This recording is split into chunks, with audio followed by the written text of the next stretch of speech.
உங்களுடைய வாழ்க்கையிலே நிறைய பேர் உங்களை ஆகாது என்கிற கல்லாக தள்ளி இருக்கலாம்.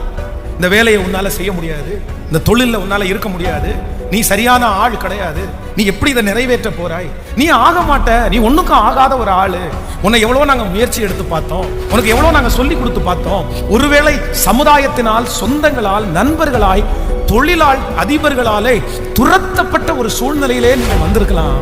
ஆனா என் ஆண்டவருக்கு ஒரு பெரிய பவர் இருக்குது. ஆகாது என்று தள்ளின எல்லா கற்களையும் தெரிந்தெடுத்து அதை சாதாரணமாக அல்ல, அதை கொஞ்சமாக அல்ல, அதை மூளைக்கு தலைக்கல்லாய் மாற்றுகிற ஒரு கர்த்தரைத்தான் நீங்களும் நானும் ஆராதித்துக் கொண்டிருக்கிறோம்.